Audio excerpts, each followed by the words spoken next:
Hola, ¿cómo les va?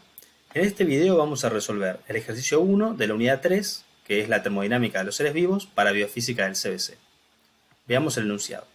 Si dos cuerpos de igual masa, uno de cobre y otro de hierro, ambos a la misma temperatura inicial, reciben la misma cantidad de calor, ¿cuál de los dos alcanzará una temperatura mayor y por qué? También tenemos el ítem B, ahora en breve lo vamos a hacer, vamos primero con el ítem A. Entonces nos dicen, dos cuerpos de igual masa, uno de cobre y otro de hierro, ambos a la misma temperatura inicial, reciben la misma cantidad de calor. ¿Cuál de los dos alcanzará una temperatura mayor y por qué? Bueno, sabemos que tienen igual masa. Fijémonos que en la ecuación de calor intercambiado, o sea, calor recibido, calor cedido, hay tres cosas que están o que hay que considerar. La masa de la muestra, calor específico y la diferencia de temperatura. Si las masas hubiesen sido distintas, hay que tener más cuidado con cuál alcanza una temperatura mayor, ¿sí? Porque está acá presente en la ecuación, pero nos dicen que tienen la misma masa. Entonces, para poder saber cuál es la diferencia de temperatura alcanzada o cuál alcanza una temperatura mayor, podemos ver directamente cómo son sus calores específicos, ¿sí? Y qué significan. Ahora lo vamos a revisar. Acá tenemos un extracto de la tablita que está en la guía de ejercicios y vamos a buscar directamente los materiales que tenemos. Tenemos una muestra de hierro. Acá tenemos una fotito de cómo se ve un pedacito de hierro en estado sólido.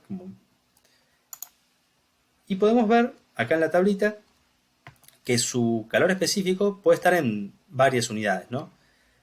Siempre sabemos que es una unidad de energía. Por ejemplo, acá tenemos 0,443 kilojoules sobre kilogramo Kelvin. ¿Y esto qué significaba? Significaba que hay que entregar 0,443 kilojoules a 1 kilo de hierro para que su temperatura aumente en 1 Kelvin. ¿Sí? Ese era el significado. Si cambiamos las unidades, tenemos 0,106 calorías sobre gramos grados Celsius.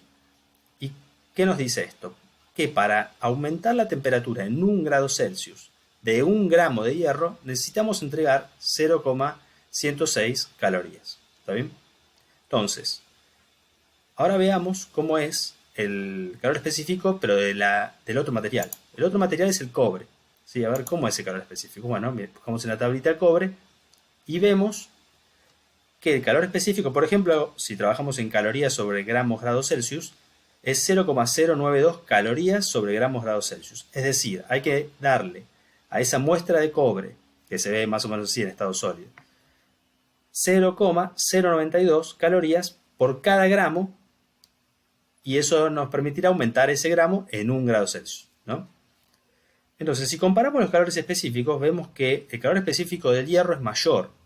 Entonces, a la misma cantidad de calor entregado, la temperatura aumenta menos. ¿Por qué? Porque para hacer aumentar la temperatura del hierro en 1 grado necesito 0,106 calorías si tengo 1 gramo, ¿no? Pero para el cobre necesito entregar menos calor, 0,092 calorías por gramo para hacerlo aumentar en 1 grado Celsius. Entonces, con la misma cantidad de calor, puedo hacer aumentar al cobre más grados Celsius, siempre y cuando tengamos la misma masa. ¿Sí? Por eso remarcamos esta idea de que tenemos la misma masa. Si se pierden, también otra posibilidad de resolver el ejercicio es decir, bueno, invento una masa para cada muestra, por ejemplo, 1 gramo, pongo una cantidad fija de calor, por ejemplo, 1 caloría, 2 calorías, la que ustedes quieran, reemplazan por el calor específico del material, lo hacen tanto para el cobre como para el hierro, y van a encontrar que la diferencia de temperaturas va a ser mayor para el cobre en todos los casos, ¿sí? Si dudan de la interpretación. Pero ya con interpretar de manera correcta el calor específico, cuál es el significado del calor específico, vamos a poder ver que el cobre cambia más su temperatura, alcanza una temperatura mayor si recibe la misma cantidad de calor que una muestra de hierro, siempre y cuando, recordamos esta idea, tengamos la misma masa. ¿Está bien?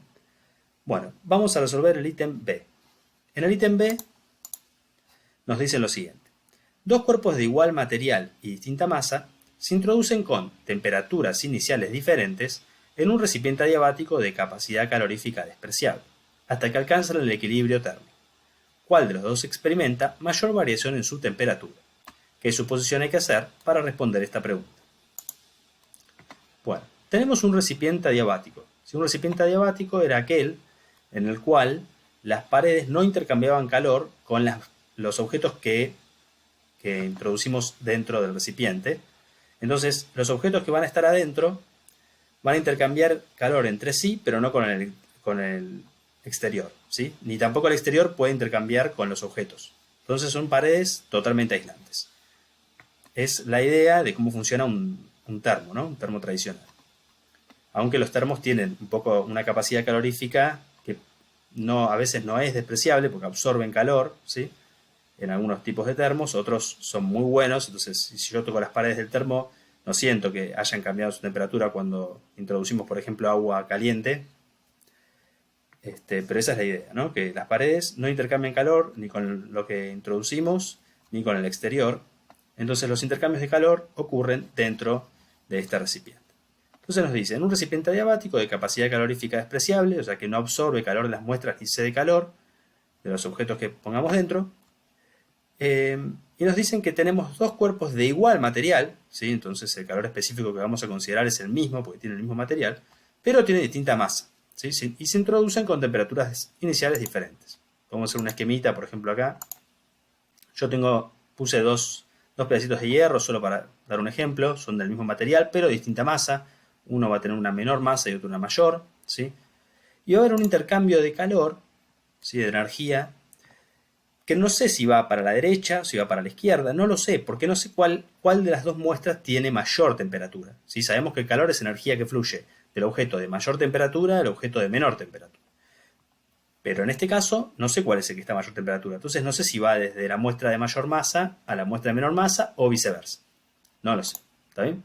Entonces veamos qué podemos deducir de las ecuaciones que conocemos para intercambio de calor.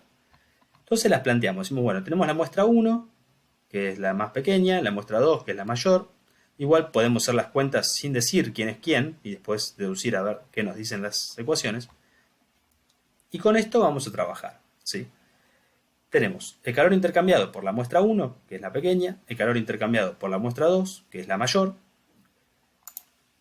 Y vamos a decir algo. Primero acá ya estamos asumiendo algo, ¿sí? Lo primero que estamos asumiendo, que es la última pregunta que nos hacen en este enunciado, es que no hay cambios de estado, ¿sí? Que las muestras permanecen en el mismo cambio de estado. Y eso lo hago para poder usar el calor específico de las dos muestras, de las dos masas, como que es el mismo en todo el ejercicio, ¿sí? Si no, si hay cambio de estado, ya sabemos que esta ecuación no la podemos usar y tenemos que usar la de calor latente. Calor latente de fusión, vaporización, etc. Entonces, ¿cómo resolvemos los problemas dentro de un calorímetro?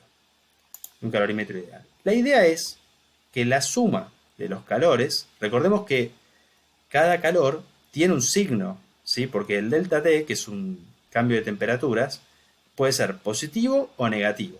Si la temperatura baja, este delta T va a ser, si la temperatura baja, es decir, si la temperatura final es menor que la inicial, este delta T va a ser negativo. Y este calor va a ser negativo, porque la masa y el calor específico no tienen signo, ¿no? Cuando va la cuenta.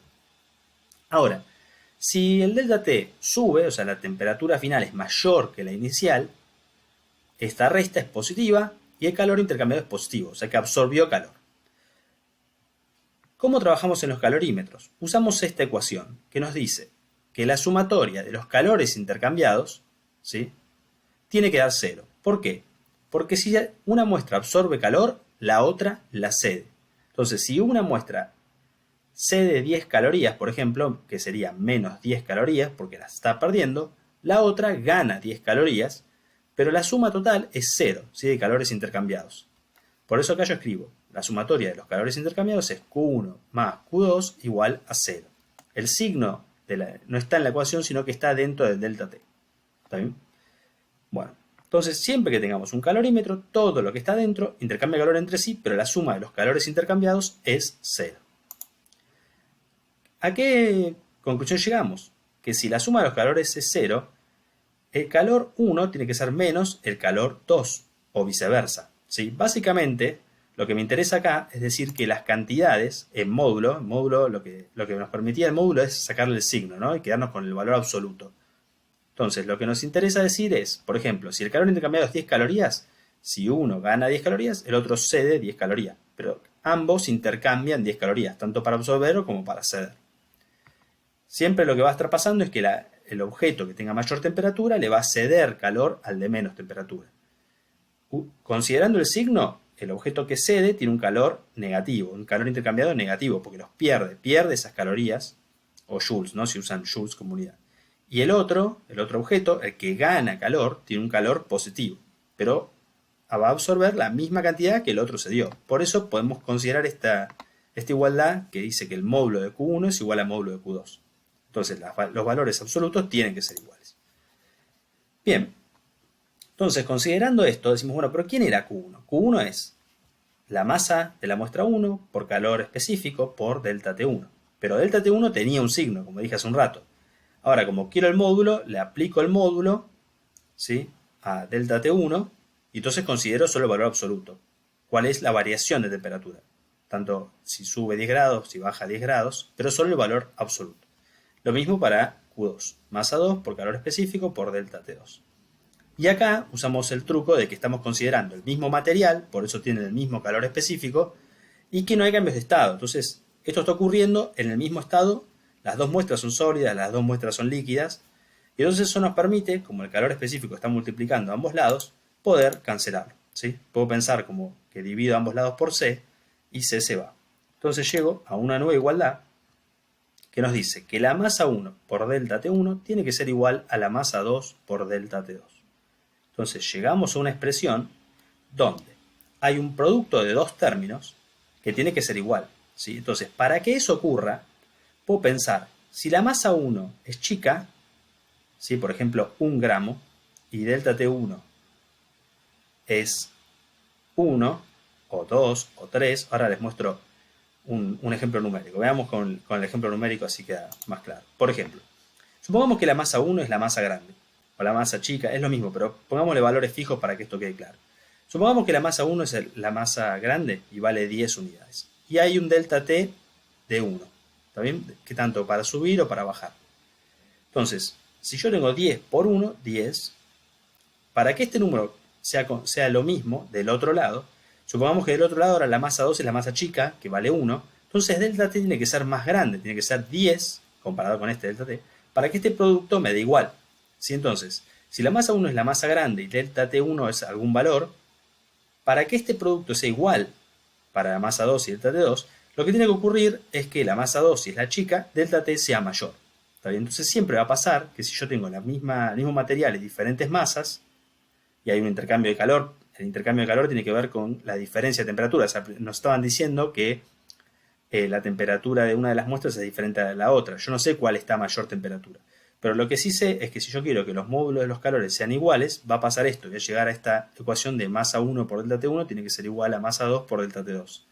Entonces, si eso pasa, si la masa 1 es la grande y delta T1 tiene algún valor, por ejemplo 1, y masa 2 es pequeño, para que los productos sean iguales, delta T2 tiene que ser mayor, ¿sí? Lo mismo lo puedo pensar viceversa. Si la masa 1 es la chica y delta T1 es algún valor, la masa 2 es la grande y delta T2 tiene que ser más chico. Conclusión, la masa más pequeña es la que va a experimentar una diferencia de temperaturas mayor. ¿Vale? Bueno, espero que les haya servido este ejercicio. Cualquier duda o consulta lo dejan en los comentarios. Muchas gracias.